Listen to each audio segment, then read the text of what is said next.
अपनी आंखों से इतिहास बनते देखिए। लैंडर मॉड्यूल की गड़गड़ाहट महसूस कर सकते हैं कि आप अपनी स्क्रीन पे देख सकते हैं कि हम चांद के जिस हिस्से पर कोई नहीं पहुंच पाया, वहां अब भारत पहुंच गया है।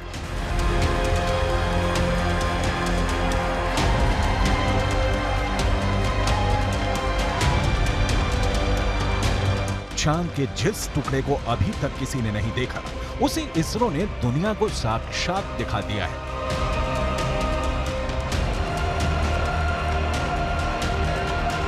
यह मुमकिन हो सका है चंद्रयान 3 के चांद के दक्षिणी ध्रुव पर सॉफ्ट लैंडिंग से।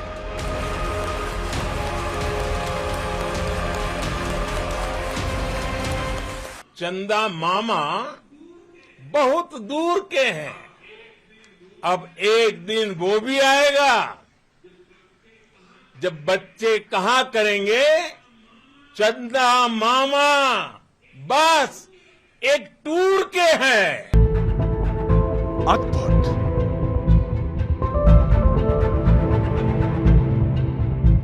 अविश्वसनीय,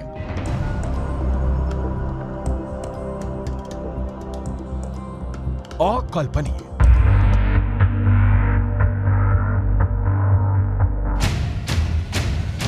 चांद के दक्षिणी ध्रुव पर सॉफ्ट लैंडिंग करने वाला भारत दुनिया का पहला देश बन गया है।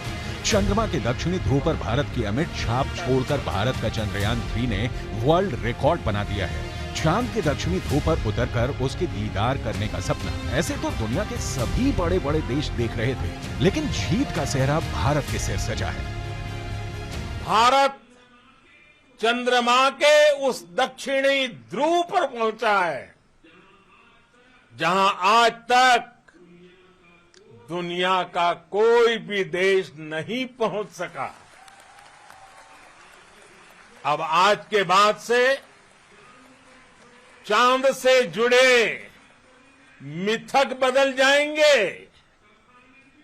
कथानक भी बदल जाएंगे और नई पीढ़ी के लिए कहावतें भी बदल जाएगी। इसरो के मिशन कंट्रोल रूम में तालियों की गड़गड़ाहट के बीच चंद्रयान 3 का लैंडर विक्रम चांद के दक्षिणी ध्रुव पर उतर गया है।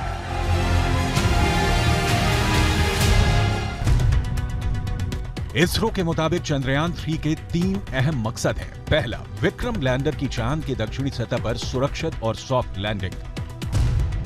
दूसरा, प्रज्ञान रोवर को चांद की सतह पर चलाकर दिखाना। तीसरा, वैज्ञानिक परीक्षण करना।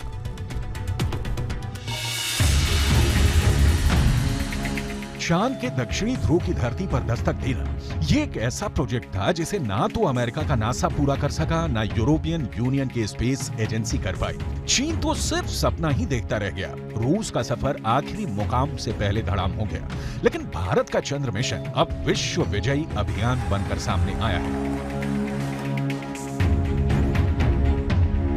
धरती से 3,84,000 किलोमीटर की दूरी तय करके चंद्रयान 3 का लैंडर विक्रम चांद के उस दक्षिणी ध्रुव पर पहुंच गया है जो रहस्यों से भरा है, जिसके सच से अभी पूरी दुनिया अनजान है।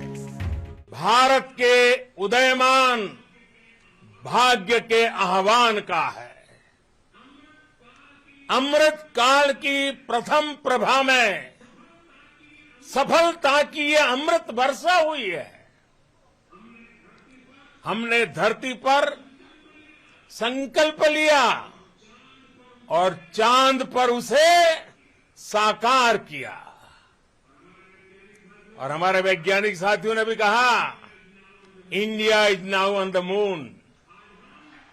आज हम अंतरिक्ष में नए भारत की नई उड़ान के साक्षी बने हैं। नासा का दावा है कि चांद के दक्षिणी ध्रुव पर बर्फ है। कई तरह के प्राकृतिक संसाधन भी हो सकते हैं, लेकिन दुनिया अब तक हकीकत से वाकिफ नहीं है। लेकिन अब विक्रम लैंडर के साथ गया प्रज्ञान रोवर इसे मुमकिन कर देगा। प्रज्ञान रोवर और विक्रम लैंडर 14 दिनों तक चांद के दक्षिणी ध्रुव के हर रहस्य से पर्दा उठाएंगे। नासा का मानना है कि चांद के दक्षिणी ध्रुव का बड़ा हिस्सा ऐसा है जहां सूरज की किरणें नहीं पड़ती। चांद के इस हिस्से में बड़े बड़े गड्ढे हैं जिसे अंतरिक्ष विज्ञान की भाषा में क्रेटर कहा जाता है। ज्यादातर गड्ढे ऐसे हैं जहां अरबों साल से अंधेरा है। नासा के मुताबिक गुप्त अंधेरे के बीच यहाँ बर्फ ही बर्फ जमा हो सकती है। चांद के दक्षिणी ध्रुव पर जमी बर्फ का विश्लेषण अब चंद्रयान 3 के विक्रम लैंडर के साथ गया प्रज्ञान रोवर करने वाला है।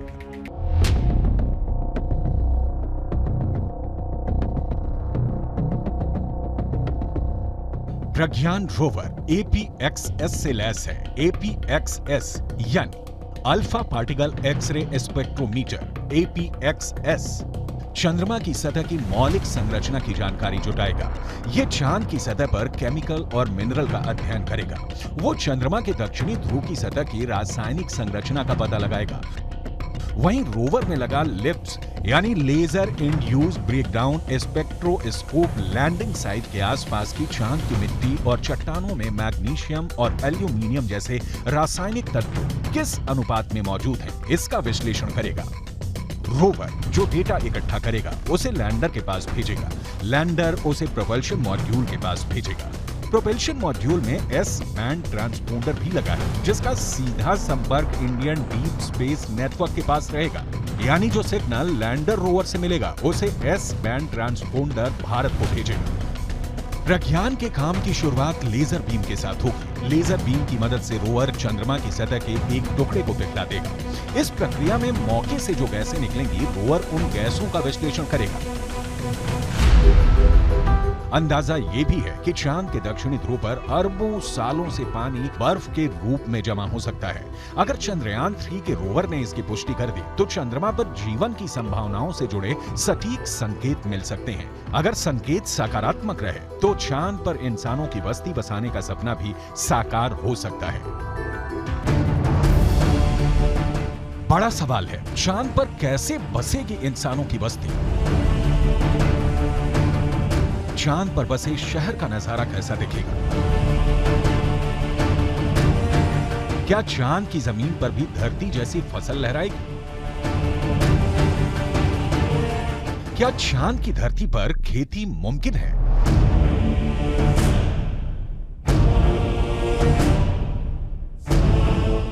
विज्ञान कहता है कि चांद पर अभी इंसानों के रहने लायक वातावरण नहीं है, लेकिन नासा का कहना है कि आने वाले वक्त में चंद्रमा की धरती को रहने लायक बनाया जा सकता है। लेकिन दावे के मुताबिक चांद पर बसने वाली बस्ती नहीं होगी सस्ती। अंतरिक्ष में चंद्रमा धरती का सबसे करीबी पड़ोसी पिंड है। पिछले 6 दशकों में इंसानों ने 100 से भी अधिक मून मिशन को अंजाम दिया है। सभी मिशन को कामयाबी नहीं मिली, लेकिन इन मिशन ने चांद को सबसे ज्यादा खोजा जाने वाला स्थान बना दिया और अब चंद्रमा पर जीवन की संभावनाओं की तलाश हो रही है।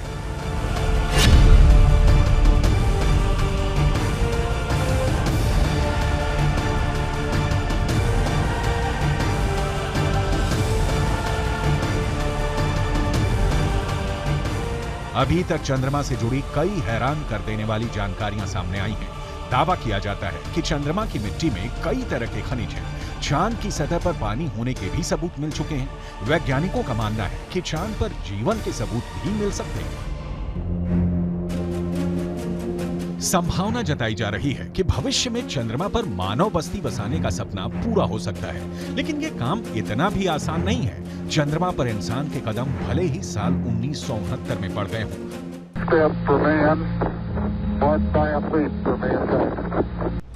लेकिन कड़वी सच्चाई ये भी है कि 1972 के बाद से किसी भी अंतरिक्ष यात्री ने चांद पर कदम नहीं रखा।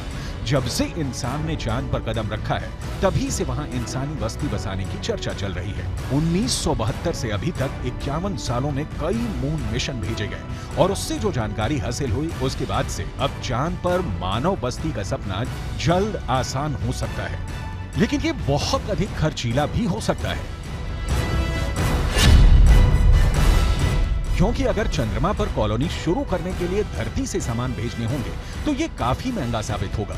एक अनुमान के मुताबिक सिर्फ 100 लोगों के लिए चांद पर जरूरी सामान भेजने के लिए करीब 1.25 लाख करोड़ रुपए का खर्च आएगा। ऐसे में अगर चांद पर इंसान को रहने लायक बस्ती बसानी है तो सबसे पहले रोटी, कपड़ा और मकान जैसी बुनियादी जरूरतों को पूरा करना होगा, जिसमें सांस लेने के लिए हवा, पीने के लिए पानी, पेट भरने के लिए खाना, हवा के दबाव से लैस रहने लायक जगह और रोशनी के लिए बिजली जरूरी होगी। दावा है कि इनमें से ज्यादातर जरूरतों को चांद से ही पूरा किया जा सकता है। चंद्रयान 1 की मदद से चांद पर पानी होने की पुष्टि हो चुकी है। पानी की खोज के बाद इसरो अब चांद पर जमी बर्फ का विश्लेषण करने में जुटा है, चांद की सतह की बनावट को समझने में लगा है। नासा के मुताबिक चांद के दक्षिणी ध्रुव पर बर्फ है। बर्फ के साथ साथ वहां दूसरे प्राकृतिक संसाधन भी हो सकते हैं। साल 1998 में नासा ने मून मिशन के तहत ये बताया था कि दक्षिणी ध्रुव पर हाइड्रोजन है। नासा का दावा है कि अधिक मात्रा में हाइड्रोजन होने की वजह से वहां बर्फ होने की संभावना है। इसके अलावा चांद के दक्षिणी ध्रुव पर बड़े बड़े पहाड़ और कई गड्ढे हैं। ज्यादातर गड्ढे ऐसे हैं जहां अरबों साल से अंधेरा है। अमेरिका के नासा के मुताबिक घुप अंधेरे के बीच यहां बर्फ का जमाव हो सकता है। अंदाजा यह भी है कि चांद के दक्षिणी ध्रुव पर अरबों सालों से पानी बर्फ के रूप में जमा हो सकता है। अगर चंद्रयान 3 का लैंडर और रोवर चांद पर बर्फ की मौजूदगी की पुष्टि कर देते हैं तो वहां मानव बस्ती बसाने की संभावना और बढ़ जाएगी। हालांकि इससे पहले भी चंद्रमा की सतह पर पानी होने के संकेत मिले थे। चांद के छाया में रहने वाले हिस्से में पानी के होने के संकेत मिल चुके हैं।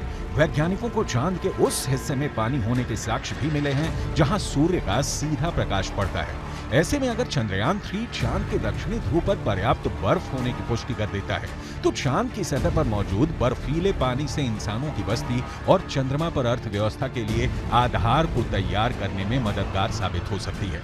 आइए रसायन विज्ञान की भाषा में समझ लेते हैं कि ये कैसे मुमकिन हो सकता है। रसायन विज्ञान में बर्फीले पानी का रासायनिक सूत्र होता है H2O। पानी एक एक अणु में हाइड्रोजन और ऑक्सीजन 2:1 के अनुपात में मौजूद होता है, यानी पानी के एक अणु को हाइड्रोजन और ऑक्सीजन में तोड़ा जा सकता है। H2O = H2+O2, यानी पानी की मौजूदगी में चांद पर सांस लेने के लिए ऑक्सीजन बनाना आसान है।